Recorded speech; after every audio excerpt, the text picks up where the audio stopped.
The pasteurization method of heating milk to 63 degree for 30 minutes followed by sudden cooling is. Milk को, microbiology का question है, milk को आप suddenly 63 degree temperature पे warm करते हैं, हॉट करते हैं, गर्म करते हैं और उसको उसके बाद 30 मिनट के लिए क्या करते हैं, followed by sudden cooling. 30 minute तक गर्म किया और उसके बाद सडनली उसको कूल कर दिया। कौन सा मेथड है? प्रिजर्वेशन के लिए हम पास्चुराइजेशन कर रहे हैं। अरे दही जमाते नहीं है, घर पे नहीं जमाते, दही नहीं जमाते, दूध को गर्म करते हैं, देखा नहीं गांव में? हाँ, वही मेथड बोल रहे हैं। तो ये क्या है? Holding, ultra heat treatment, radiation और हाई टेम्परेचर शॉर्ट टाइम। सो हाई टेम्परेचर शॉर्ट टाइम ऐसा कोई मेथड नहीं होता है, यहाँ हमने रेडिएशन यूज नहीं करी है। एंड अल्ट्रा हीट ट्रीटमेंट ये कोई ट्रीटमेंट नहीं है, ये तो एक प्रोडक्ट से दूसरा प्रोडक्ट बनाने का या प्रिजर्वेशन का एक मेथड है और इसको हम क्या बोलते हैं? Holding. This method is known as holding, holding pasteurization. Name of this method is holding pasteurization. So A is the right answer. Next is the PEG cell are seen in the intestine, the fallopian tubes, stomach or vagina. PEG cell होती है, PEG cell कहाँ होती है? fallopian tube, अभी पढ़ाया होगा sir ने। So PEG cells are the specialized epithelial जो endothelial cells जो आपकी fallopian tube में होती है and responsible for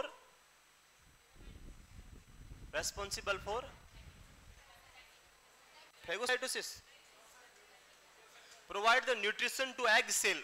जो आपकी egg cell होती है उनको nutrition provide करने का काम कौन करती है? PEG cell। PEG cell egg cell को क्या करती है? nutrition देती है। आंसर क्या है? fallopian tube. B is the right answer. Next,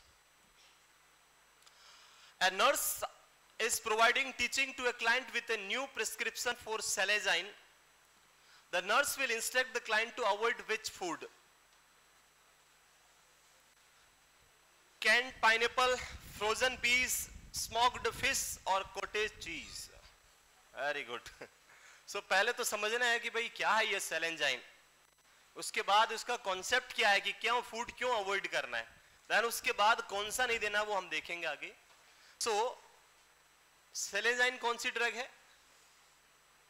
नहीं पता। It's a type of IPS drug. कौन सी ड्रग है ये? IPS, isocarboxazid, phenelzine and selegiline. These are the three drug. These three drugs come under the mono amino oxidase inhibitor drug. कौन सी है ये? Mono amino oxidase inhibitor which is come under the anti depressant. So basically ये group कौन सा है?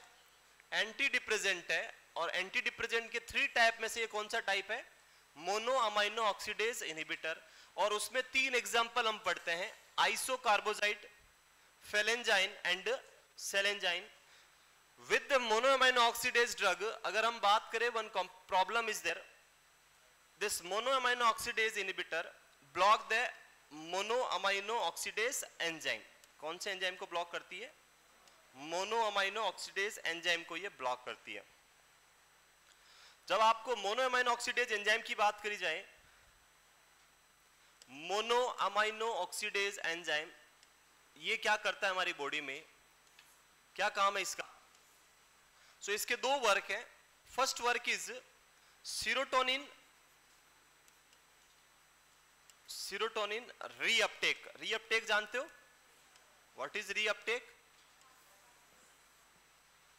Reuptake means जो synaptic buttons आपके प्री सिनेप्स में है वहां से न्यूरोट्रांसमीटर का रिलीज होना, अपने रिसेप्टर पे जाके बाइंड होना, एक्टिवेट करना। उसके बाद जो सीरोटोनिन सिनेप्टिक क्लेफ्ट में बच गया उसको वापस प्री सिनेप्स में लेके आना। This process is known as serotonin reuptake. ये प्री सिनेप्स, ये पोस्ट और ये आपका सिनेप्टिक क्लेफ्ट। यहां पे क्या है? न्यूरोट्रांसमीटर है और यहां क्या आपके रिसेप्टर्स हैं पोस्ट सिनेप्टिक मेम्ब्रेन पे। जब भी रिक्वायरमेंट होगी न्यूरोट्रांसमीटर की तो ये यहां रिलीज होगा। ये रिलीज होने के बाद एक्टिविटी करने के लिए यहां बाइंड होगा। फॉर एग्जांपल 2 न्यूरोट्रांसमीटर चाहिए थे और आपने 10 रिलीज किए तो पीछे कितने बच गए? 8, 2 तो यूज हो गए, बचे कितने 8। सो ये 8 जो है वो यहां नहीं रहने चाहिए, इनको हमें क्या करना है, यहां से वापस इधर लेके आना है। सो यहां से यहां लाने के लिए यहां पे होता है सीरोटोनिन ट्रांसपोर्टर। कौन होता है इधर, सीरोटोनिन ट्रांसपोर्टर, वो इसको पकड़ के यहां लेके आ जाता है। यहां लाने के बाद में जो ये 8 मॉलिक्यूल आए हैं, इन 8 मॉलिक्यूल को हमें रिक्वायर्ड नहीं है, क्योंकि यहां से जो 10 रिलीज हुए, नई वापस 10 बना दिए गए ऑलरेडी। सो लेवल यहां ऑलरेडी बराबर है, ये हमें नहीं चाहिए, ये एक्स्ट्रा है। तो हमें क्या करना है, इनको किल करना है। इनको किल करने के लिए हमने एक पर्सन को यहां बिठा रखा है, और इस पर्सन की बात करें तो इसका नाम क्या है, this person is known as mono amino oxidase. So mono amino oxidase क्या करेगा, जो सीरोटोनिन यहां से रीअपटेक होकर इधर आएगा, उसको क्या करेगा, किल कर देगा।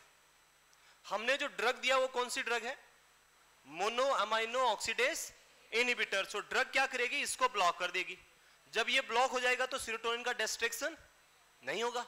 सीरोटोनिन का डिस्ट्रक्शन नहीं होगा तो लेवल क्या होगा, इंक्रीज। और डिप्रेशन में क्या होता है, सीरोटोनिन का लेवल कम होता है, हमें उसको बढ़ाना है, बढ़ गया लेवल, पेशेंट ठीक हो जाएगा। ये तो है मोनो अमाइनो ऑक्सीडेज का फर्स्ट वर्क, कि ये किसको ब्लॉक करता है, डिस्ट्रॉय करता है, रीअपटेक सीरोटोनिन को डिस्ट्रॉय करने का काम करता है। ये तो आपके काम हो गया, ये डिस्ट्रॉय होना काम हो गया इसका। इसके साथ साथ में दूसरा काम क्या है इसका, वेरी इंपॉर्टेंट, आपकी बॉडी के अंदर टायरामाइन मेंटेनेंस। टायरामाइन जो होता है उसको मेंटेन करके रखना। बॉडी के अंदर कितना टायरामाइन चाहिए उतना रखेगा, बाकी को खत्म करके बॉडी से बाहर निकाल देगा, डिस्ट्रॉय करके आउट कर देगा। ये काम भी कौन करता है, mono amino oxidase. Now tyramine की बात करें तो टायरामाइन की प्रॉपर्टी, जैसे अगर मैं आपसे पूछूं कि अगर आप सॉल्ट खाओगे बहुत ज्यादा तो बॉडी में क्या होगा, बहुत ज्यादा नमक खाया तो क्या होगा, सोडियम बढ़ेगा, और सोडियम बढ़ेगा तो और क्या बढ़ेगा, वाटर, और वाटर बढ़ेगा तो वॉल्यूम क्या होगा, बढ़ेगा, और बॉडी में क्या हो जाएगा, बीपी हो जाएगा। इसलिए तो बीपी वाले पेशेंट को बोलते हैं नमक नहीं खाना है, बोलते हैं। वैसे ही अगर आपकी बॉडी में टायरामाइन बढ़ेगा तो टायरामाइन भी क्या करता है, बॉडी के अंदर ब्लड प्रेशर को इंक्रीज कराता है। टायरामाइन की प्रॉपर्टी क्या है, ये भी आपकी बॉडी में सॉल्ट की तरह क्या करता है, इंक्रीज द ब्लड प्रेशर। और ये बीपी नहीं बढ़े उसको मेंटेन करने के लिए कौन सा एंजाइम है, मोनो अमाइनो ऑक्सीडेज। अब हम इसको इंप्लीमेंट करते हैं कि जब आप पेशेंट को इसको ब्लॉक करने वाली ड्रग दोगे तब क्या क्या होगा। मैंने इसको दे दिया सेलेंजाइन, दे दिया, ये ड्रग क्या करेगी, इस एंजाइम को ब्लॉक कर देगी। जब ये एंजाइम ब्लॉक तो इसके दोनों फंक्शन खत्म हो जाएंगे। पहला फंक्शन क्या था, सीरोटोनिन को डिस्ट्रॉय करना, वो नहीं होगा, और उससे क्या होगा, सीरोटोनिन का लेवल इंक्रीज। सीरोटोनिन बढ़ेगा तो उससे आपका डिप्रेशन क्या हो जाएगा, ठीक हो जाएगा। ये तो हमारा बेनिफिशियल काम था, हो गया। इसके साथ साथ में फ्री में क्या हो गया, जो टायरामाइन का मेंटेनेंस था वो भी खत्म हो गया। और जब ये खत्म हो जाएगा तो टायरामाइन का लेवल क्या होगा, एब्नॉर्मली इंक्रीज। और जब टायरामाइन का लेवल बढ़ेगा तो टायरामाइन क्या कराता है, बीपी को इंक्रीज कराता है। तो पेशेंट की ब्लड प्रेशर, बीपी क्या हो जाएगी, इंक्रीज। सो जो भी patient mono amino oxidase inhibitor drugs लेते हैं उनमें एक कॉमन साइड इफेक्ट क्या होता है, हाइपरटेंशन। उनका बीपी हमेशा क्या रहेगा, नॉर्मल से ज्यादा मिलेगा आपको। एंड वो ट्रामाडोल लेने से वोमिटिंग होना, वैसे ही मोनो अमाइनो ऑक्सीडेज लेने से बीपी बढ़ना नॉर्मल है, ये होगा, दिस इज एक्सपेक्टेड, 100% होगा। बट बीपी ऑलरेडी बढ़ा हुआ है मोनो अमाइनो ऑक्सीडेज इनहिबिटर के साथ में, और आपने खाने में भी टायरामाइन खा लिया, पहले से ही टायरामाइन क्या था, ज्यादा, और फूड भी क्या खाया, टायरामाइन। तो टायरामाइन का लेवल और क्या होगा, बढ़ेगा, और उससे बीपी और क्या होगा, पहले ही बीपी क्या था, ज्यादा, टायरामाइन खाने से और क्या हो गया, बीपी ज्यादा, पहले ही ज्यादा और ज्यादा, मतलब कितनी ज्यादा होगी, हाइपरटेंसिव क्राइसिस आ जाएगा, पेशेंट को क्या आ जाएगा, हाइपरटेंसिव क्राइसिस।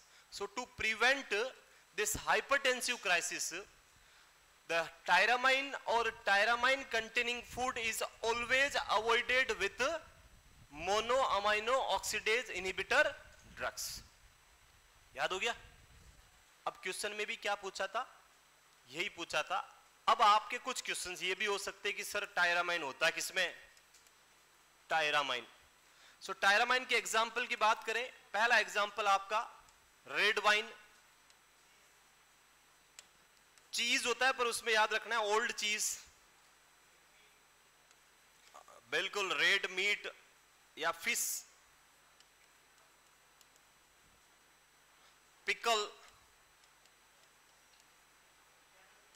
बियर, ये जो सब्सटेंस है इनमें क्या होता है, हाई अमाउंट में टायरामाइन प्रेजेंट होता है, और इनको अगर आपने खाया मोनोअमीनो ऑक्सीडेज के साथ में तो आपको क्या होगा, हाइपरटेंसिव क्राइसिस आ जाएगा, और इसी वजह से हमें इन फूड को खाना नहीं है। अब यहां पे ऑप्शंस क्या क्या थे हमारे पास, कैंड पाइनएप्पल, सो पाइनएप्पल काम का नहीं है, नहीं होता है पाइनएप्पल में। फ्रोजन पी मटर में नहीं होता है।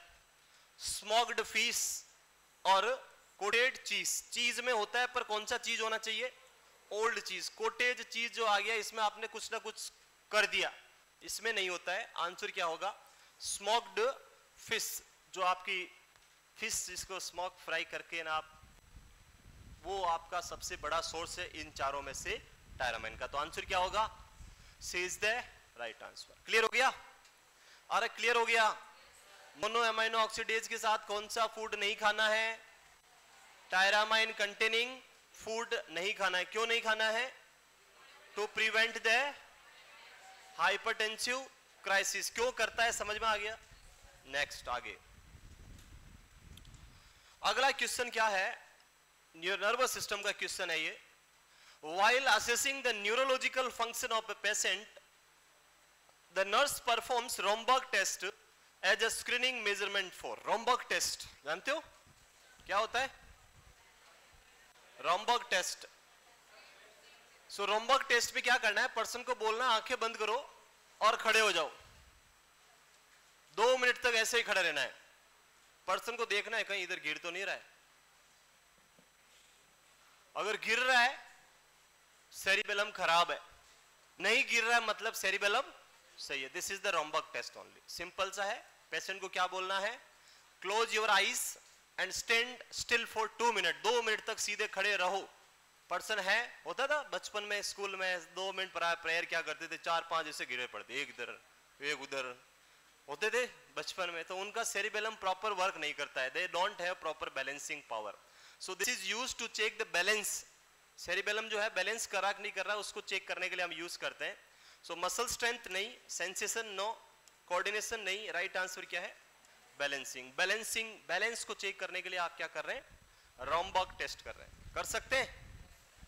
Next, identify the type of suturing shown below. ये सूचरिंग दिखाई है, पूछा है कौन से टाइप का सूचर है। सो प्लेन कंटिन्यूअस है, मैट्रस कंटिन्यूअस है, प्लेन इंटरप्टेड है और मैट्रस इंटरप्टेड है। क्या है ये, सो सूचरिंग के 4 टाइप्स होते हैं जो यहां लिखे हुए हैं। जैसे प्लेन कंटिन्यूअस की बात करें, ये आपकी सूचर लाइन है, आपको क्या करना है, धागा अंदर डालना है, ऐसे बांध देना है। हर एक धागे को अलग अलग, सॉरी कंटिन्यूअस लिखा है, कंटिन्यूअस में जोड़ देना है। जब आप कंटिन्यूअस की बात करेंगे तो धागा जो है 2 एंड पे, एक तो स्टार्टिंग पे और एक एंड पे, यहीं पे टाई होगा, बाकी पूरा क्या होगा, कंटिन्यूअस स्टिचिंग होगा। इसको हम क्या बोलते हैं, प्लेन कंटिन्यूअस, डालते जाना है निकालते जाना है, this is the plain continuous. Mattress continuous, ये आपकी सूचर लाइन, मैट्रस यानी आपका घर का गद्दा होता है, देखा है मम्मी बनाती गद्दा, ऊपर से धागा ऐसे डलता है, नीचे जाता है, फिर थोड़ा आगे ले जाके फिर ऊपर निकालते हैं, फिर ले जाके फिर डालते हैं, फिर निकालते, देखा है। दिस इज द मैट्रस कंटिन्यूअस, कुछ नहीं करना है, इधर से सुई डालो इधर निकाल दो, इधर डालो इधर निकाल दो, दिस इज द मैट्रस कंटिन्यूअस। हो गया। प्लेन इंटरप्टेड, प्लेन इंटरप्टेड का मतलब हर एक सूचर को अलग अलग टाई करना है, this is the plain interrupted. और मैट्रस इंटरप्टेड का मतलब हर एक सूचर को सेम अलग अलग टाई करना है, इधर से डालना है, इधर निकाल के यहां पे दोनों को टाई कर दो, फिर इधर डाल के इधर निकाल के यहां दोनों को टाई कर दो, इधर निकाल के इधर दोनों को टाई कर दो, this is the mattress interrupted. So यहां कौन सा है, ये अंदर डाला बांध दिया, अंदर डाला बांध दिया, सब अलग अलग है, तो ये कौन सा है, plain interrupted suturing, plain interrupted suturing. जब भी हम स्किन के ऊपर सूचरिंग करते हैं तो स्किन के ऊपर जो सूचर निडल हम यूज करते हैं दो टाइप के नीडल आप याद रखेंगे अभी के लिए, बाकी डिटेल में आगे पढ़ेंगे हम। एक होती है राउंड बॉडी और एक होती है कटिंग नीडल। सो राउंड बॉडी का मतलब जो इंटरनली हम यूज करेंगे, सॉफ्ट टिश्यू पे आप यूज करेंगे, और कटिंग नीडल मतलब जो एक्सटर्नली स्किन को सूचर करने के लिए यूज की जाती है। तो स्किन को जब भी सूचर करना है तो आप कौन सी नीडल यूज करेंगे? Cutting needle. जैसे अभी एक क्वेश्चन आया था आपके नोट सेट में, ड्रेन को फिक्स करने के लिए कौन सा सूचर यूज करता है, आया था कुछ, कौन सी नीडल यूज करते हैं? सो ड्रेन कहां फिक्स होगा? स्किन के ऊपर। तो स्किन को सूचर करना है तो कौन सी नीडल? कटिंग। तो answer cutting needle. Next, C is the right answer, इसका क्या है? C. Next, A nurse is monitoring a client in labor, OBG का MCQ है और आप ही को आंसर देना है। Who is receiving pitocin? What is pitocin? Oxytocin. Use of oxytocin is to increase the uterine contraction. Very good. Notes that the client is experiencing hypertonic uterine contraction. We required normal uterine contraction, but यहाँ पे क्या हो गया? बहुत ज़्यादा uterine contraction हो गया है। क्या करेंगे? List in the order of priority the action that the nurse take. Step इनको जमाना है, कौन सा पहले, दूसरा, तीसरा, आई थिंक हाँ ऑप्शन भी है इधर। पहले क्या करना है, दूसरे क्या करना है। तो जब हाइपरटोनिक यानी बहुत हाई हो गया तो पहली प्रायोरिटी की भाई ऑक्सीटोसिन को बंद कर दो ताकि ज्यादा कॉन्ट्रैक्शन कम हो जाए, स्लो हो जाए। सो फर्स्ट तो क्या है? स्टॉप। तो पहला नंबर पे यही आएगा, स्टॉप द पिटोसिन इन्फ्यूजन। यही हमारा क्या होगा? फर्स्ट नंबर होगा। उसके बाद क्या है? Perform a vaginal examination, reposition the client, check the client blood pressure and heart rate और administered oxygen by the face mask at 8 to 10 litre per minute. तो सेकंड नंबर पे आप क्या करोगे? जब बहुत ज्यादा कॉन्ट्रैक्शन पावर था, जब यूट्रस में कॉन्ट्रैक्शन ज्यादा है तो हो सकता है बॉडी के अदर पार्ट में भी, मसल्स में क्या हो सकता है?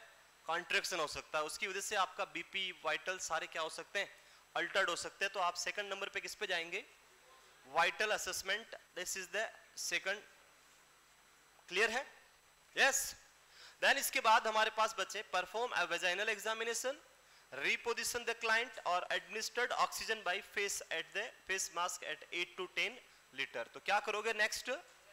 सो after this we will go for the problem. क्या है, हम क्यों दे रहे हैं ऑक्सीटोसिन? इट में भी एटोनिक यूट्रस था या और कोई ऐसी प्रॉब्लम थी वहां पे। तो पहले हमें असेस करना है, पीवी करना है कि भाई ब्लीडिंग या जो भी है वो ठीक है, यूट्रस में कोई प्रॉब्लम जो भी है वो देखे, नहीं तो आगे हम उसके हिसाब से सर्जरी या जो भी करना है। तो वेजाइनल एग्जामिनेशन आपको करना है।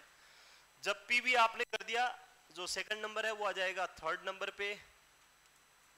देन उसके बाद आप क्या करेंगे? एडमिनिस्टर्ड द ऑक्सीजन, पर्सन को क्या देना है? ऑक्सीजन। और लास्ट में आपको क्या करना है? Reposition the client. सो ऐसा सीक्वेंस किस में आ रहा है? 1 2 यानी 4 नंबर, 2 नंबर पे ये आएगा, 1 नंबर पे ये आएगा, 2 नंबर पे। सो आई थिंक अच्छा इसमें भी आ रहा है, इसमें भी आ रहा है। आगे देखो भाई 3 नंबर पे कौन है? 2 नंबर। 2 नंबर कहाँ आ रहा है? ये भी आ रहा है यार। आगे देखो 3 नंबर के बाद 4 नंबर आएगा 5 वाला। 5 यहाँ नहीं है, यहाँ है। तो आंसर क्या होगा? C is the right answer. Correct is the C. आपको क्या करना है? इसी सीक्वेंस में जाना है 1 4 2 5 3, 1 4 2 5 3। क्लियर है? Yes. Next. Okay, one more question from the psychiatric nursing. What the question is asking you, the nurse is caring for a client diagnosed with a major depressive disorder. Major depression, severe depression हो गया, कैसे पता चलेगा? How to identify a person को severe depression है? So severe depression is characterized by suicidal thought. जब person में क्या आने लग जाए? सुसाइडल थॉट आने लग जाए तो उसको हम क्या बोलेंगे? कि person is having severe depression. तो सुसाइडल के थॉट आ रहे हैं, सुसाइड की बातें कर रहे हैं, मतलब डिप्रेशन सीवियर टाइप का है और हमें उस पर्सन को बचाना है। सो यहाँ पे क्या लिखा आगे? The client state as soon as I get out of here, मैं यहाँ से जैसे ही बाहर निकलूंगा मैं क्या करूंगा? I am going to kill myself, अपने आप को मार दूंगा, मैं किल कर दूंगा। यानी पर्सन को रियल में ही क्या है? सीवियर डिप्रेशन है। क्या मैनेजमेंट करते हैं? The management for severe depression, the first line management is ECT, electroconvulsive therapy। पहले ही नंबर पे शॉक लगा दो, झटके लगा दो उसको। ECT with anti depressant drug with psychotherapy, primary management is ECT। So क्या आप करोगे? What is the nurse first response? आपका पहला रेस्पॉन्स क्या होगा? Tell me more about how you are feeling, मुझे बताओ तुम कैसा फील कर रहे हो। I am sure you will your mind by then, तुम माइंड करोगे और मुझे पता है, श्योर है मुझे, ऐसा नहीं करोगे जो भी है। You have so much to live for, अभी बहुत कुछ बचा हुआ है जीने के लिए, अभी क्यों मरना है। And last tell me about your plan, तुम्हारा प्लान क्या है मुझे बताओ। So always remember when any person is talking about the suicidal thought और सुसाइड की बातें कर रहा है, तो आपको डायरेक्टली उससे पूछना है, अच्छा मरना है कैसे, कुछ सोचा है, कब, कुछ फिक्स किया है, किससे, फांसी लगानी है, गन शूट, जंप करना है, क्या करना है, किससे, क्या प्लान किया है। डायरेक्टली पर्सन से क्या करना है, क्वेश्चंस पूछना है, डायरेक्टली उससे सुसाइड की पूछना है, प्लानिंग पूछनी है पूरी की पूरी। ऑब्वियसली वो बताए नहीं बताए वो उसकी इच्छा है, मैं भी कुछ क्लू मिलेगा आपको जो भी होगा, बट हमेशा जो भी सुसाइडल थॉट वाला पेशेंट है उससे डायरेक्टली पूछना है उसके प्लान के बारे में। हो सकता है बता दे मैंने ऐसे वहां छुपा रखा है, उससे खत्म, तो आप उसको वहां से क्या करो, हटा सकते हो। सो आंसर क्या है, tell me about your plan, तुम क्या करने वाले हो मुझे बताओ, ताकि मैं उसको प्रिवेंट कर सकूं आगे जाके। नेक्स्ट, और इतना बड़ा question. Next question is from the placenta previa. What is placenta previa? A nurse is the postpartum unit is caring for a client who just delivered a newborn infant following a pregnancy with a placenta previa. Placenta previa is the, yes, abnormal implantation of placenta. Normally placenta कहाँ implant होता है? Upper पे, पर यहाँ कहाँ होगा? Lower. Vaginal opening के आसपास placenta क्या होगा? Implant होगा, cervical opening के आसपास. So plan, the nurse review the plan of care and prepare to monitor the client for which of the following risk associated with placenta previa. DIC, disseminated intravascular coagulation, chronic hypertension, the infection or the hemorrhage or bleeding.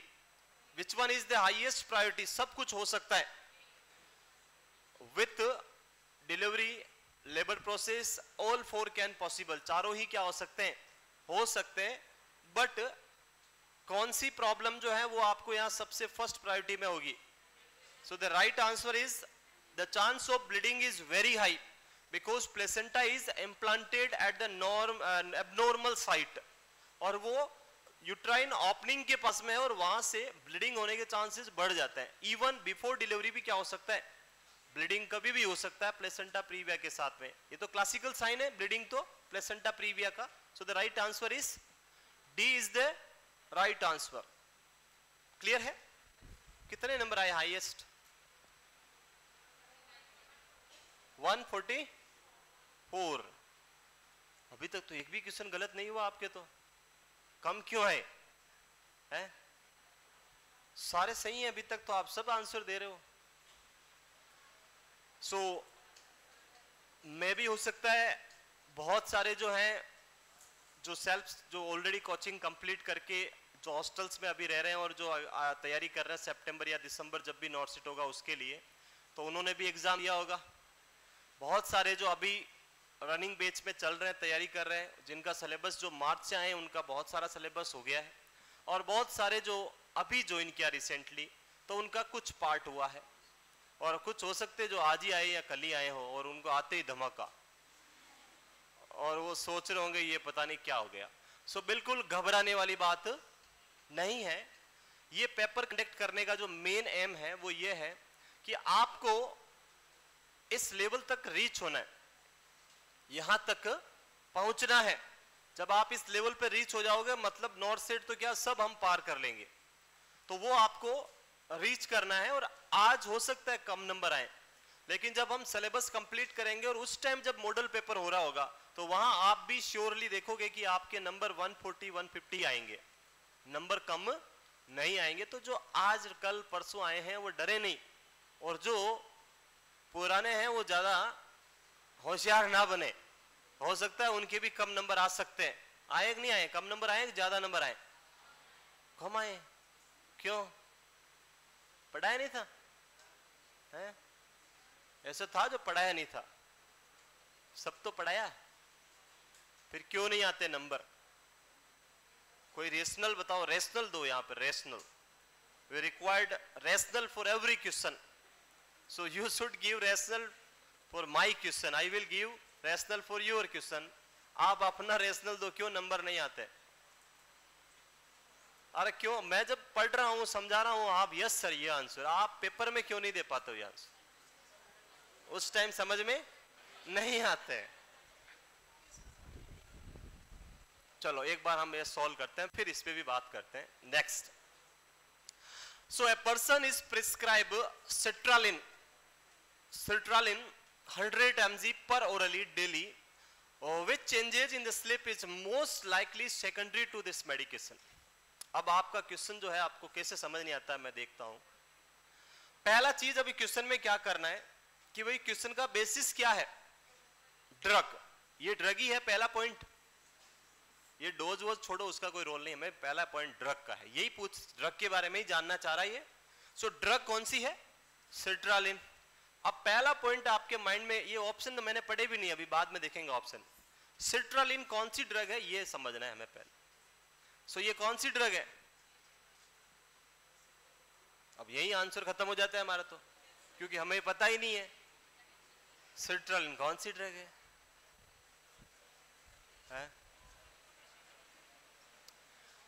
So this is the कौन सी drug है? It is a type of anti depressant. कौन सी drug है ये? Anti depressant. Clear हो गया पहला पॉइंट कि कौन सी ड्रग है ये? Anti depressant. अब एंटी डिप्रेसेंट में 3 टाइप होते हैं, tricyclic anti depressant, selective serotonin reuptake inhibitor and mono amino oxidase inhibitor. So उन तीनों में से कौन सा ग्रुप है? सो अगर वो नहीं भी पता कोई बात नहीं, पता है तो बहुत अच्छी बात है। कौन सी है? सो this is the selective serotonin reuptake inhibitor, SSRI। नहीं भी पता तो कोई बात नहीं, इसका आंसर हम वैसे ही निकाल सकते हैं अगर ये पता है तो।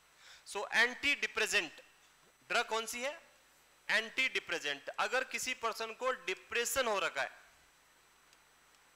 डिप्रेशन, अब मैं एक बार ऑप्शंस आपके सामने रखता हूं ताकि आप इसका आंसर निकालेंगे आगे। मोर ड्रीम्स यानी सपने ज्यादा देखना, excessive sleepiness, less slow wave slip और लेस REM स्लिप। मतलब ये क्वेश्चन में ऑप्शंस चारों किसके रिलेटेड है? नींद के रिलेटेड, स्लिप के रिलेटेड, नींद के रिगार्डिंग है ऑप्शन।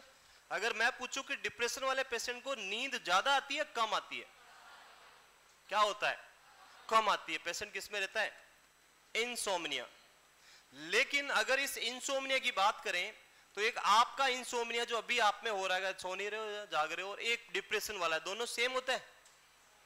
आपका कॉन्शियसनेस क्या है? 100% है, लेकिन इस पर्सन का कॉन्शियसनेस क्या होगा? Very low. Person drowsy type का, बिल्कुल कोने में पड़ा हुआ है, किसी से कोई मतलब नहीं, चुपचाप बैठा है, म्यूट, मोशनलेस होता है। ऐसा ही मीन्स पर्सन इंसोम्निया में है बट पूरी तरह से कॉन्शियस नहीं है। Person is drowsy, semi conscious state में है, पड़ा हुआ है इधर ही। जब आप पेशेंट को एंटी डिप्रेसेंट ड्रग दोगे उससे पेशेंट की कॉन्शियसनेस इंप्रूव होगी या डिक्रीज होगी? यस, कॉन्शियसनेस में क्या चेंजेस आएगा? Person will have the improvement in their consciousness, consciousness suddenly improve हो जाएगी। अब इसमें ऑप्शंस क्या क्या होंगे देखो। ओके, ये स्लिप के टाइप तो पता है, 2 टाइप होते हैं, एक REM स्लिप होती है और एक NREM होती है। REM का मतलब है रैपिड आई मूवमेंट स्लिप और NREM का मतलब है non rapid eye movement slip. Rapid eye movement का स्लिप का मतलब जब ब्रेन के अंदर ब्रेन की जो वेव है वो बहुत फास्ट मूव, आप तो सो रहे हो, आपकी आंखें बंद है, आप बिस्तर में सोए हुए हो, लेकिन दूसरा पर्सन देख सकता है जो आपको ऑब्जर्व कर रहा है। ब्रेन वेव जब मूव करती है बहुत फास्टली तो आपकी आंखें इधर उधर मूव करती है बहुत फास्टली रात को, उस स्लिप को हम क्या बोलते हैं? REM slip. वहां पे ब्रेन का लेवल जो है, जो ब्रेन की अलर्टनेस है वो क्या बहुत हाई है, वो कब होगी? जब ब्रेन बहुत ज्यादा कॉन्शियस होगा, ब्रेन के अंदर वेव बहुत फास्टली मूव करेगी। एनआरईएम का मतलब ब्रेन वेव बहुत स्लो स्लो चल रही है ऐसे बिल्कुल, और आप सो रहे हैं, मस्त सो रहे हैं आप, वो कौन सी स्लिप है? NREM sleep. सो जब हम एंटी डिप्रेसेंट प्रोवाइड करेंगे तो वहां पे कौन सी स्लिप रहेगी? आरईएम होगी या एनआरईएम होगी? ब्रेन वेव फास्ट होगी या स्लो होगी? पर्सन एक्टिव हो जाएगा सेरोटोनिन बढ़ने से, ब्रेन वेव बहुत फास्ट मूव करेगी और उससे कौन सी स्लिप रहेगी? आरईएम जो हम बात करें वो बहुत ज्यादा हो जाएगी, रैपिड आई मूवमेंट स्लिप बहुत ज्यादा रहेगी। जब रैपिड आई मूवमेंट ज्यादा रहेगी तो एनआरईएम का लेवल क्या हो जाएगा? डिक्रीज। और सपने कौन सी में आते हैं? इसमें आते हैं कि इसमें आते हैं? एनआरईएम में, आरईएम में? आरईएम आएगी तो सपना टूट जाता है। सपना आता है, हाँ गाड़ी पे जा रहे थे, उसने देखा, स्माइल दिया, पहुंचे, गाड़ी रोकी साइड में, जैसे ही हलो करने वाले थे मम्मी ने आके किया है और सपना टूट गया। क्यों? क्योंकि आरईएम स्लिप आ गई उधर से। सो आरईएम स्लिप मतलब ब्रेन बहुत फास्ट मूव करता है, सपने ड्रीम्स नहीं आते वहां पे आता है नाइट टेरर। टेरर आता है, डरना, वो आता है आरईएम के अंदर। आप सडनली रात को डर के उठ जाते हैं, सडनली उठ के बैठ जाते हैं, पास वाला पूछता है क्या हुआ? कुछ नहीं, अभी तो मेरा एक्सीडेंट हो जाता है पता नहीं। सो वो आता है आरईएम के अंदर। तो जब आरईएम यहां हम बात करें तो जब एनआरईएम कम होगा तो सपने क्या होंगे? कम आएंगे। और इसमें क्या लिखा हुआ है? मोर। तो ये गलत है। एक्सेसिव स्लीपीनेस, स्लीपीनेस का मतलब ऊंघना, स्लीपीनेस मतलब ऊंघते रहते बैठे बैठे, नींद नींद तो आ रही पर आप आंखें खोल के ऊंघ रहे हैं, मतलब दैट इज स्लीपीनेस। सो यहाँ पे पर्सन का ब्रेन क्या है? हाइपर एक्टिव हो गया है सेरोटोनिन बढ़ने से, तो क्या स्लीपीनेस फील होगा? नहीं होगा, पर्सन जागा हुआ रहेगा। सो ये भी गलत है।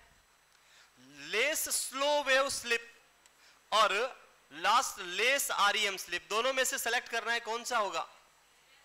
सो आरईएम स्लिप जो है रैपिड आई मूवमेंट स्लिप है, ये क्या होगी? लेस आरईएम नहीं होगा, यहां पे आरईएम क्या होगी? ज्यादा होगी, ज्यादा लेवल आपको देखने को मिलेगा। सो राइट आंसर इज डी। और इतने बड़े बड़े क्वेश्चन कहां से लाए? नेक्स्ट क्वेश्चन, अब आपको ऐसे ही सोचना है क्या क्वेश्चन दिया हुआ है। A client diagnosed with major depressive disorder is receiving imipramine 200 mg at bedtime. Which assessment finding would prompt the nurse to collaborate with the healthcare provider regarding potentially hazardous side effect of this drug? क्या आपके according answer आपने दिया? Answer सबने लगवा दिए क्या? नहीं लगवाए ना? हाँ, वेरी गुड। तो आपने क्या आंसर दिया? B, D. ये कैसे दिया भाई? ये वाला blood vision, dry mouth, nasal congestion और यूरिनरी रिटेंशन। सो बात करें हम इमिप्रामाइन की, अगर आपको पता है इमिप्रामाइन के बारे में, तो imipramine, clomipramine, trimipramine, these are the tricyclic anti depressant drug. कौन सी ड्रग है ये? Tricyclic anti depressant, TCA। TCA drug की बात करें तो इसके दो यूज होते हैं। फर्स्ट यूज इज डिप्रेशन को क्या करती है? ट्रीट करती है, यस और नो? करती है। सेकंड जो अगर हम बात करें यहां पे, तो this drug is contraindicated in glaucoma. TCA drug is contraindicated in, पता है why?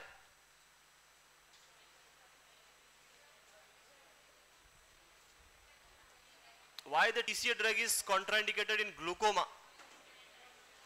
Because this drug stimulates the sympathetic system in your body. TCA drug क्या करती है? Sympathetic stimulation करती है, और जब sympathetic stimulation होगा तो blood pressure क्या होगा? बढ़ेगा, और BP बढ़ेगा तो वॉल्यूम जो आपकी आई के अंदर जो फ्लूइड बनेगा उसका अमाउंट भी क्या होगा? ज्यादा। और ऑलरेडी ग्लूकोमा में प्रेशर क्या है? ज्यादा, तो प्रॉब्लम होगी। इसलिए ड्रग क्या है? कॉन्ट्राइंडिकेटेड। जब पेशेंट के अंदर सिंपैथेटिक स्टिमुलेशन होगा तो यूरिनरी सिस्टम पे क्या इंपैक्ट आएगा? ब्लैडर क्या करेगा? यूरिन को क्या करेगा? रिटेन करेगा या बाहर निकालेगा? Urinary retention. इसीलिए मैंने वहां एक और एरो लगाया था, इसका use, this drug is also used to prevent the nocturnal enuresis. Drug of choice in nocturnal enuresis पढ़ा है? जिनके बेड वेडिंग हो जाता है, रात में बाथरूम ऐसे ही आता रहे, उनको प्रिवेंट करने के लिए, ट्रीट करने के लिए हम कौन सी ड्रग देते हैं? इमिप्रामाइन। वेरी गुड, तो वही तो आंसर है। ये क्या करवाती है? Urinary retention. तो अगर डिप्रेशन वाले पेशेंट में यूरिनरी रिटेंशन हो गया, मतलब उसका साइड इफेक्ट आ रहा है, और ये हमें होना नहीं चाहिए। तो आंसर क्या है? D is the right answer. Very good. आगे क्या है? Insulin 10 unit in 50 ml of 50% dextrose is prescribed for a patient with chronic renal failure to reverse. So ये जो मैनेजमेंट है इसकी अगर हम बात करें तो insulin I, dextrose glucose G, और हम इसको क्या बोलते हैं? DI drip, glucose insulin drip, GI drip, and it is commonly used to reverse the high amount of potassium. Hyperkalemia को ट्रीट करने के लिए हम कौन सी ड्रिप देते हैं? GI drip with Asthalin and salbutamol nebulization and one oral K binds acid kayexalate आता है, that is also used, and ultimate is the dialysis. अगर फिर भी नहीं हुआ तो डायलिसिस करते हैं। सो जब हम जीआई ड्रिप देते हैं तो उससे क्या होगा? इंसुलिन की बात करें, insulin is inversely proportional to potassium. When insulin amount is increase, insulin shift the extra cellular यानी ब्लड के पोटेशियम को कहां भेज देता है? सेल के अंदर, और उससे बॉडी में जो ब्लड के अंदर पोटेशियम था उसका लेवल क्या हो जाएगा? कम, और हाइपरकैलेमिया ट्रीट हो जाएगा। बट इंसुलिन का एक और काम है, ये क्या करता है? ग्लूकोज का मेटाबॉलिज्म करता है। सो हमारे पेशेंट के अंदर डायबिटीज तो नहीं है, हमारे पेशेंट में प्रॉब्लम क्या है? हाइपरकैलेमिया है। Patient is not suffering with diabetes mellitus, not hyperglycaemia, it's hyperkalaemia. अब हाइपरकैलेमिया को ट्रीट करने के लिए ओनली इंसुलिन लगाया तो ग्लूकोज भी क्या हो जाएगा?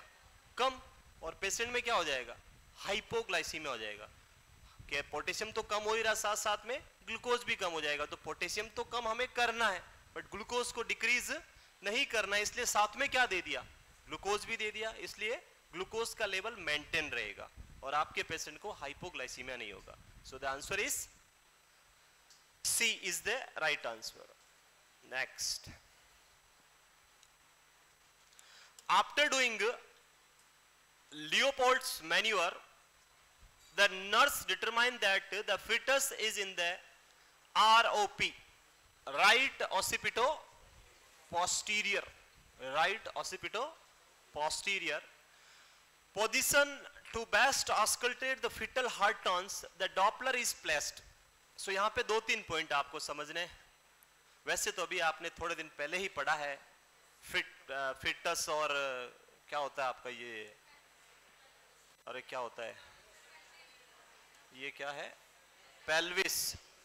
सो पेल्विस की बात करें, इधर एक साइड में राइट होता है, एक साइड में लेफ्ट होता है, ऐसा ही होता है।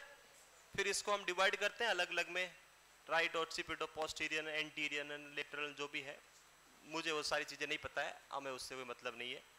अगला जो दूसरा है वो है फिटल हार्ट टोन के बारे में। सो अगर फिटस की हार्ट टोन आपको ऑस्कल्टेट करनी है, you will put the probe on anterior part of the chest or posterior part of the chest? Where the probe is placed, posterior or the anterior? कहां सबसे बेस्ट? आप feel तो आगे से, पीछे से, कहीं से भी कर सकते हो। सबसे ज्यादा कब सुनाई देती है, आगे से या पीछे से? सो बेस्ट जो ऑस्कल्टेशन आपको हार्ट टोन का होगा वो होता है पोस्टीरियर पार्ट से। The best sound is heard at posterior part of the baby, baby के पीछे वाले साइड में। सो अब ROP, राइट ओसिपिटो पोस्टीरियर है, यानी तो आपका पेल्विस है, इसका पोस्टीरियर पार्ट यानी इधर होगा, और राइट साइड यही है, और ओसिपिटल यानी बच्चे वाला, ये बच्चे का ओसिपिट यहाँ पे है इस साइड में, और इधर आपका क्या होगा? बच्चे का बेक होगा, और इधर इसके क्या होंगे? फुट होंगे, पैर वाला पार्ट होगा, अरे सिर यहाँ होगा, ये इसका बॉडी होगा, ये इसका ऐसे होगा, ये इसका पीछे वाला। तो आपकी प्रोब कहाँ होनी चाहिए? कहीं ना कहीं इस साइड में आपको रखनी है, ये कौन सा साइड है? Right side. तो पहला तो किधर जाना है हमें? राइट साइड में। जहां राइट नहीं लिखा वो सब हटा दो पहले ही। यहां नहीं लिखा, यहां नहीं लिखा, यहां नहीं लिखा, तो वैसे ही एक ही बचा। वैसे ही क्या बचा? एक ही ऑप्शन बचा है और कोई ऑप्शन ही नहीं है। तो आंसर क्या हो गया? सी इज द राइट आंसर। कुछ आगे जाना ही नहीं आपको। तो आंसर क्या है? C is the right answer, below the umbilicus, right side. Very good. ये देखो, this that's my occiput, that's your posterior. So आपको कहां रखनी है? पीछे की साइड में, इधर रखनी है। ओके, तो आप समझ गए। अरे आया समझ में? The assignment by chance of intact group of participant rather than individual participant to treatment condition is, ये तो रिसर्च आ गया। Sampling, so cluster randomization, cluster sampling, quota sampling, cohort randomization. What is the right answer? सबने तुक्के लगाए होंगे, A B C D. क्या लगाया? नहीं किया? क्यों नहीं किया? समझ में नहीं आया। ओके, यहां पर समझते हैं। पहला यहां समझे कि यहां पे जो सैंपलिंग करी गई है उसमें क्या बताया गया कि आपने क्या किया? असाइनमेंट जो दिया वो किसको दिया? Group of participant rather than individual, यानी एक सिंगल पर्सन नहीं है यहां पे। क्या एक पूरा का पूरा, ये पूरी क्लास को मैंने एक असाइनमेंट दे दिया। ये क्वेश्चन में लिखा हुआ कि अगर हम एक पूरा ग्रुप सेलेक्ट करते हैं वो किस में आता है?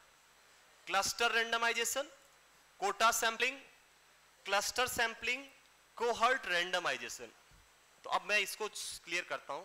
सो सबसे पहले हम बात करते हैं यहां पे। तो जो सबसे पहला पॉइंट आता है, जैसे मैंने आपकी इस क्लास का एग्जांपल देता हूं। ये आपकी क्लास है जिसमें आप 400 स्टूडेंट्स हो, और मैंने क्या किया? आपको सेलेक्ट कर दिया, यानी एक क्लस्टर आपको पूरा का पूरा सेलेक्ट कर दिया कि इस क्लास के ऊपर हमारा रिसर्च होगा। अब दो ऑप्शन है मेरे पास। एक तो मैं क्या करूं कि इन 400 को ही मेरी रिसर्च में क्या करूं? सेलेक्ट कर लूं कि मैं 400 है और 400 पे क्या करूंगा? रिसर्च करूंगा। और एक मैं क्या करूं? 400 में से कुछ सैंपल करूं, मे बी 1 2 3 4 5 10। मैंने क्या किया? आप में से सैंपल ले, जैसे 5 सैंपलिंग कर दिया। तो ये दो टाइप हो गए आपके सैंपलिंग के। ये क्या है? पूरा का पूरा क्लस्टर। इस क्लस्टर को मैंने पूरा का पूरा ले लिया, तो इसको हम बोलते हैं क्लस्टर रेंडमाइजेशन। और क्लस्टर में से मैंने कोई सैंपल निकाला तो उसको हम क्या बोलेंगे? Cluster sampling. दो ऑप्शन क्लियर, ए और बी क्लियर हो गया। क्लस्टर रेंडमाइजेशन और क्लस्टर सैंपलिंग। ये पूरा जोधपुर है, इसमें से मैंने 10 कॉलेज सेलेक्ट किए कि ये कॉलेज, ये कॉलेज, ये कॉलेज। तो आपने क्या किया? क्लस्टर सेलेक्ट कर लिया, कॉलेज में से एक एक क्लास सेलेक्ट करी पूरी। तो वो पूरी की पूरी क्लास अगर आपका प्रोजेक्ट का है, पार्ट है, तो हम उसको क्या बोलेंगे? Cluster randomization. और अगर आप उनमें से सैंपलिंग कर रहे हैं तो उसको हम क्या बोलेंगे? क्लस्टर। क्लियर है? Quota sampling. Quota sampling is a type of sampling जिसको हम बोलते हैं non random sampling. It's a non randomization sampling, जहां पे कोई रैंडमाइजेशन नहीं है। मुझे चाहिए 100 कैंडिडेट, जहां मुझे मिले, जहां से सबको पकड़ के कर दिया, ये 100 पूरे हो गए। कोई फिक्स नहीं है कि इस क्लास से लिया या वहां से लिया या वहां से लिया, कहीं से नहीं लिया। मेरे को चाहिए 100। मैंने पकड़ा, ये आ गया, आजा, इसको भी आजा, तू सब आ जाओ। जैसे ही मेरा कोटा पूरा, कोटा का मतलब ही यही है। कोटा मतलब जो आपने टारगेट रखा वो पूरा हो गया। 100 चाहिए, 100 हो गए, खत्म, बस बंद करो। That is quota sampling. तो यहाँ पे क्वेश्चन में कोटा सैंपलिंग पूछा है? नहीं पूछा है। Last cohort randomization. Cohort randomization क्या है? Cohort randomization means we can say it's a type of trial. यहाँ पे पार्टिसिपेंट जो है वो आपका इन्वॉल्व नहीं होता है। आप स्टडी कर रहे हैं बट पार्टिसिपेंट आपके कंट्रोल में नहीं है। आपने कहा कि भाई मैं स्टडी कर रहा हूं अल्कोहलिक पेशेंट्स के ऊपर, बट वो पेशेंट्स आपके कंट्रोल में नहीं है। उसकी मर्जी होगी तो पिएगा, नहीं होगी नहीं पिएगा। उसकी इच्छा है, वो आपकी उसकी इच्छा होगी तो आएगा, उसकी इच्छा होगी तो नहीं होगी। ये सिर्फ क्या है? ट्रायल है। यहाँ पे आप जो भी सैंपल है उन पे कंट्रोल नहीं रख सकते, वो आपकी स्टडी का फिजिकल पार्ट नहीं है। ऐसी स्टडी को हम क्या बोलते हैं? Cohort randomization. तो अब इसका आंसर क्या होगा? बताओ क्या आंसर होगा? अब आपने क्या लिया यहाँ पे? Group of participant rather than individual. एक पूरा का पूरा ग्रुप लिया है, उसको हम क्या बोलते हैं? cluster randomization. So answer is A is the right answer, cluster randomization. Next, when examining the fetal monitor strip after rupture of the membrane in a laboring client, the nurse note variable deceleration in the fetal heart rate. The nurse should stop the oxytocin, change the client position, prepare for immediate delivery, or take the client blood pressure. So oxytocin बंद करेंगे. Very good. पहला point यहां समझो कि यहां problem क्या है. What is the problem? So यहां प्रॉब्लम क्या है? फिटल हार्ट रेट क्या हो गई है? डिसेलरेट कर रही है, कम हो रही है. क्यों कम होती है फिटल की heart rate? What is the primary reason for fetal heart rate deceleration? That is due to the umbilical cord compression. The cause for deceleration is the umbilical cord compression. और जब कॉर्ड कंप्रेस है तो उससे heart rate क्या होगी? Decelerate होगी. और cord compression आप हटा दोगे तो वापस हार्ट रेट क्या हो जाएगी? नॉर्मल हो जाएगी. इसीलिए हमारा पहला मैनेजमेंट क्या होगा?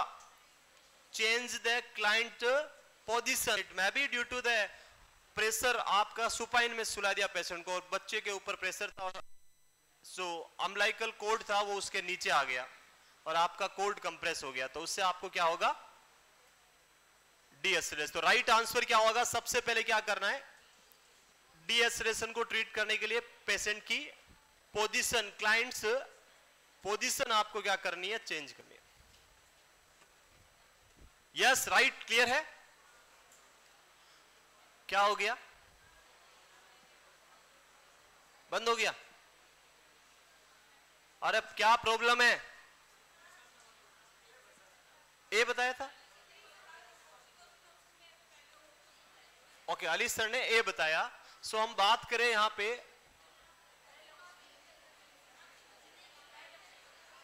आपका कहने का मतलब ये कि पहले ऑक्सीटोसिन बंद करना है, उसके बाद क्या करना है? पेशेंट की पोजीशन चेंज करनी है. सो अब यहां पे अगर हम बात करें, इट मे बी पॉसिबल जो उनका क्राइटेरिया है, आई डोंट नो उन्होंने क्राइटेरिया क्या लिखाया, किस सिचुएशन में लिखाया. जो हमारा यहाँ पे पहला कंडीशन है, तब हम पेशेंट को एग्जामाइन कर रहे हैं जिसका रप्चर क्या हो गया? ऑलरेडी मेम्ब्रेन रप्चर हो चुका है और लेबर प्रोसेस स्टार्ट हो चुका है. वहां पे आप फिटल का असेसमेंट कर रहे हैं.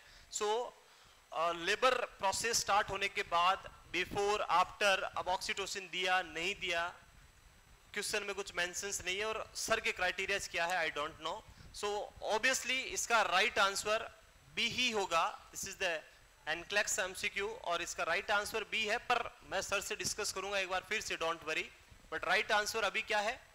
B is the right answer. ये 100% श्योर है कि एसिलरेशन डीएसिलरेट क्यों होता है, उसका रीजन क्या है? That is cold compression. तो हम बात करेंगे सर से एक बार और डिस्कस करेंगे. Next, an unresponsive child is laying on the floor, you shout for help. बच्चा क्या है? अनरेस्पॉन्सिव है, कोई रेस्पॉन्स नहीं आया. आपने हेल्प के लिए शाउट किया and the check shows that the child is not breathing. बच्चा ब्रीथ नहीं कर रहा है, सांस नहीं ले रहा है. The immediate action will be look for external defibrillator, get external chest compression, give the chest thrust back blow or start artificial respiration. क्या करोगे? So always remember, जब हम बच्चे की बात करें और जब हम एडल्ट की बात करें, in pediatric CPR and in adult CPR, the basic difference is in adult CPR primary we will first stimulate the ERS, emergency response system जो है उसको आप कॉल करेंगे, उनको पहले हेल्प के लिए बुलाएंगे, देन CPR स्टार्ट करते हैं जब अनरेस्पॉन्स आता है. But in child CPR, firstly you will start the CPR and then after completion of 2 minute CPR you will call for the help. 2 minute के बाद आप ERS सिस्टम को एक्टिवेट करेंगे. तो सबसे पहले आपको यहाँ क्या करना है? Give external chest compression, that is CPR. आप इमीडिएटली क्या स्टार्ट कर दें? CPR स्टार्ट कर दें. Next, the back pressure arm lift method of artificial respiration is known as, क्या है ये? Skafornik method, Henry Hamlich maneuver, Holger Nielsen method और Roger Buck method. So I think Heimlich तो आपने कहीं सुना ही होगा, ये तो गलत है आप कहना चाह रहे हो. जो हेमलिच मैन्यूवर जो हम पढ़ा है, जो आपका चोकिंग वाली सिचुएशन में आप यूज करते हैं, दैट इज हेमलिच मैन्यूवर. और वहां पे हम क्या करते हैं, बैक से नहीं, हम क्या करते हैं आगे से, फ्रंट से एब्डोमिनल थ्रस्ट मैन्यूवर है, वो आपका हेमलिच है. ये तो राइट आंसर होगा नहीं. बाकी ये भाई साहब के नाम है सबके. अब आपको पता है तो आप आंसर दे सकते हो, नहीं पता है तो आंसर नहीं आएगा. तो पहले तो क्वेश्चन समझ में आएगा कैसे करना है, ये कैसे करते हैं. सो पेशेंट को क्या करना है, उल्टा, जो आपका एंटीरियर पार्ट चेस्ट वाला पार्ट है ये नीचे और बैक वाला पार्ट ऊपर रहेगा. उल्टा सो गया पेशेंट. और उसके बाद हमें क्या करना है, जो आपका यह वाला पार्ट है, मैं अभी इसमें आई थिंक इसके अंदर है, उसमें मैं दिखाऊंगा. तो यहां से आपको ऊपर पुल करना है, वापस नीचे करना है, ऊपर पुल करना है, नीचे करना है, यहां से हाथ डाल के पुल करना है, छोड़ना है. वो आपका मेथड है और इसको हम क्या बोलते हैं, Holger Nielsen method. This is the Holger Nielsen method. So इसके अंदर ये देख सकते हैं आप, ऐसे उल्टा लेटा दिया, पकड़ लिया, ऊपर लेना है, नीचे करना है, ऊपर करना है, नीचे करना है. This is the Holger Nielsen method. ये दो प्लस आर्म के साथ भी आप आर्म को आगे ऊपर की तरफ और वापस सीधा करेंगे. इस मेथड को हम क्या बोलते हैं, होल्गर नेल्सन मेथड. ओके, बाकी ये दो मेथड और लिखे हुए हैं. एक लिखा स्केफरनिक मेथड, जानते हो स्केफरनिक मेथड. स्केफरनिक मेथड में हम क्या करते हैं, इस मेथड में आपको जो है होल्ड करना है. ये मेथड जो है हम यूज करते हैं ड्रोविंग वाले पेशेंट, ड्रोविंग यानी जो डूब गया हो, जिसके अंदर पानी भर गया हो, उस पेशेंट में हम यूज करते हैं. तो आप क्या करोगे, पेशेंट को सेम उल्टा करना है और यहां से पकड़ना है और इसको ऊपर लेना है, वापस नीचे करना है, इसको दबाना है ताकि पानी क्या होगा, बाहर निकलेगा. इसको हम क्या बोलते हैं, होल्गर निक मेथड. सो ये सॉरी कौन सा था ये, होल्गर नहीं, सॉरी ये स्केफर, नाम ही पता नहीं क्या क्या रखे, माता जी पिताजी को नाम नहीं मिला इनको. Schafer nick method and the buck method. What is buck method, buck जानते हो, अरे पढ़ाया तो था कहीं मैंने, बकिंग ऑफ द वेंटिलेटर. मतलब आप वेंटिलेटर के साथ सिंक्रोनाइजेशन नहीं कर रहे हैं, साथ में ब्रीथ नहीं कर रहे हैं, वही बक मेथड वैसा ही होता है. इसमें हम क्या करते हैं, जो आपका डायफ्राम है इसको मूवमेंट कराने के लिए यहां से अंदर डालते हैं, वापस करते हैं, इसको हम क्या बोलते हैं, बक मेथड. तो ये मैन्युअली हम कर रहे हैं baking. Next, a postpartum nurse is taking the vital sign of a woman who delivered a healthy newborn infant 4 hours ago. The nurse note that the mother temperature is 100.2 degree Fahrenheit. Which of the following action would be most appropriate? Temperature जो है postpartum patient के अंदर 100.2 degree है. बढ़ने का reason क्या है, why the temperature is increase in postpartum period, due to the labour process, yes, और any other reason. So the temperature increasing, जो मेन रीजन अगर हम बात करें यहाँ पे, वो है पेशेंट के अंदर जो बॉडी का टेम्परेचर बढ़ता है पोस्टपार्टम पीरियड में, वो है फ्लूइड लॉस का. Due to the loss of fluid in body, person will have a little bit increase in the body temperature. So यहाँ पे क्या होगा, retake the temperature in 15 minutes, notify the physician, document the, this is normal finding, no need to notify the patient doctor, and document the finding. नहीं document नहीं करना है, उसका management आपको करना है. और management क्या करना है, increase the hydration by increasing the oral fluid. आपका जो वॉल्यूम लॉस हुआ है उसको वापस इंक्रीज करो, आपका फ्लूइड का बॉडी का टेम्परेचर वापस क्या हो जाएगा, नॉर्मल हो जाएगा. So the right answer is D is the right answer. 100.2 is the normal. ज्यादा ही 105, 6, 7 आ गया तो फिर प्रॉब्लम है, वहां देखना है, सेप्सिस में हो सकता है. Next, while evaluating the patient for complication of acute pancreatitis, the nurse should observe for decreased urine output, hypertension, bradycardia और intracranial increase intracranial pressure. क्या करोगे, कोई नहीं बताएगा, my God, कोई तो बताओ. ओके, बी इज राइट और रॉन्ग, ये भी कोई नहीं बताओगे. नहीं नहीं, बी ऑप्शंस में पूछ रहा हूं कि पैनक्रेटाइटिस, एक्यूट पैनक्रेटाइटिस में हाइपरटेंशन होता है या हाइपोटेंशन होता है, ये पूछ रहा हूं। ये भी नहीं बताओगे?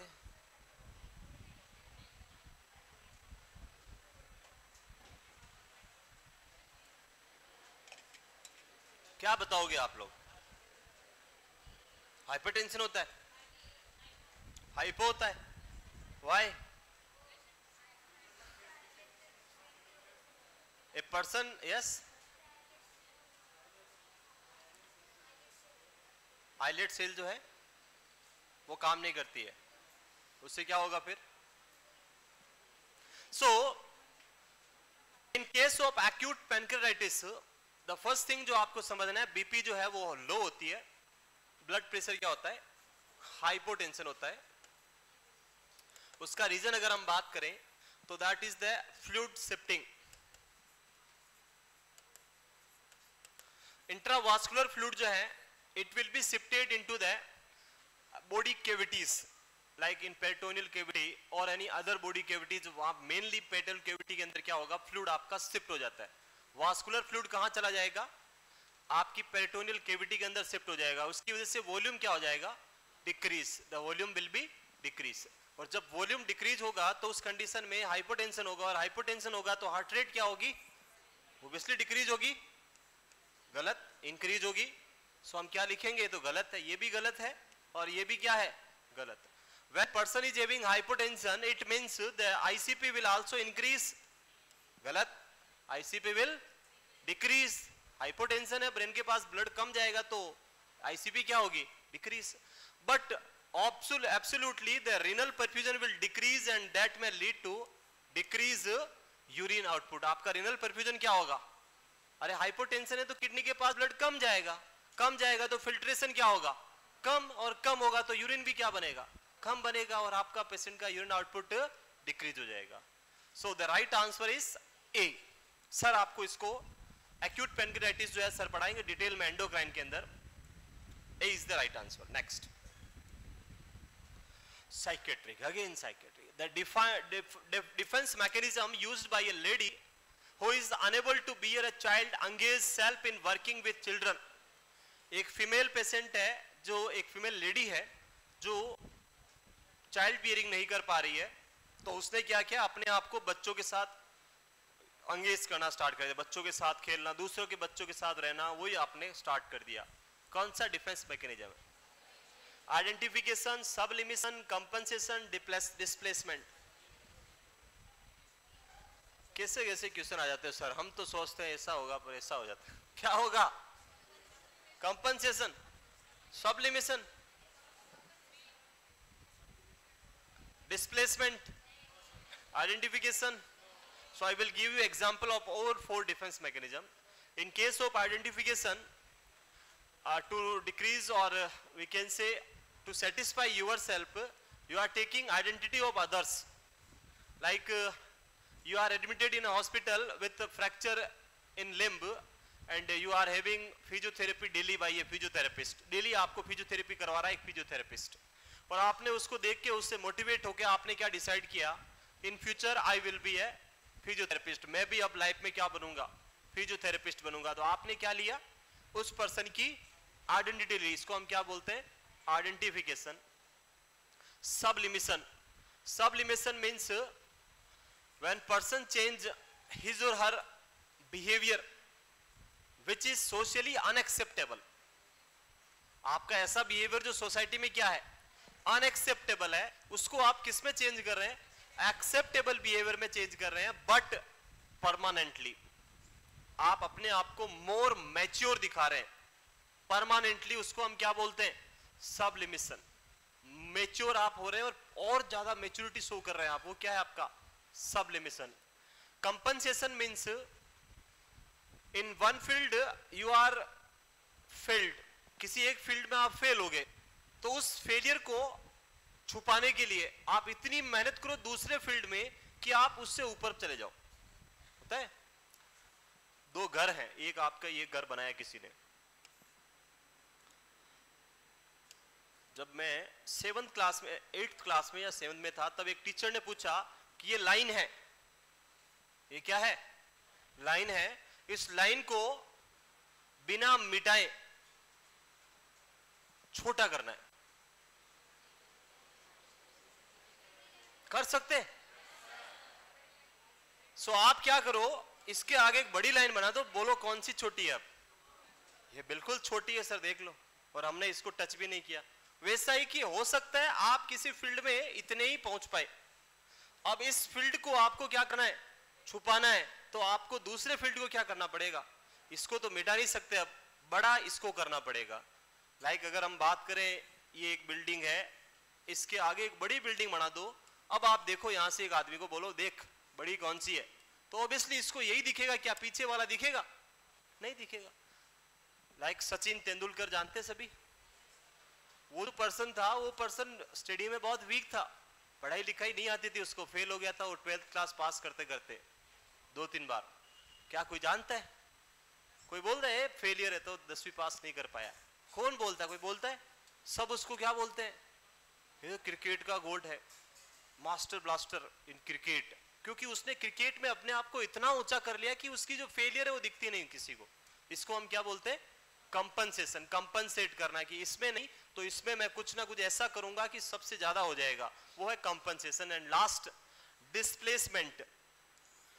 Displacement means you are transferring your anxiety on others. आप अपना एंजाइटी, अपना गुस्सा दूसरों पे निकाल रहे हैं। बस ध्यान इतना रखना है कि the person should be less powerful than you. ऐसा नहीं आपसे ऊपर, और पिताजी ने गुस्सा किया ना, आपको गुस्सा है, पिताजी को 2 लगा दी, मेरे पे गुस्सा कर रहे पिताजी, फिर आपको छोड़ेंगे नहीं, फिर देख लो क्या होने वाला है। तो ध्यान क्या रखना है कि पिताजी है तो बेटे को मार सकते हैं, बेटा पिताजी पे गया तो फिर उल्टा हो जाएगा, प्रॉब्लम हो जाएगी। तो यहाँ पे डिस्प्लेसमेंट मीन्स अपनी एंजाइटी को दूसरों पे ट्रांसफर करना। तो आंसर क्या होगा? In this condition the problem is that कि lady is unable to bear a child, वो बच्चा बियर नहीं कर पा रही है, वो मदर नहीं बन पा रही है, और हो सकता है इसकी वजह से उसकी लाइफ में उसको बहुत ज्यादा फ्रस्ट्रेशन, बहुत ज्यादा एंजाइटी रहे, हो सकता है वो डिप्रेशन में चली जाए। इट इज मेजर इश्यू जो हो सकता है। लेकिन उसने इसको करने की बजाय उसने मोर मैच्योर बिहेवियर शो करके उसने बच्चों के साथ एंगेज कर लिया। उसने ये नहीं सोचा कि ये मेरा बच्चा किसी और का है, उसके साथ रह के खुश अपनी जिंदगी जी रही है, आराम से लाइफ जी रही है। उसने मोर मैच्योर बिहेवियर शो किया, मतलब उसने क्या किया यहाँ पे? Sublimation, that is the B, right answer B.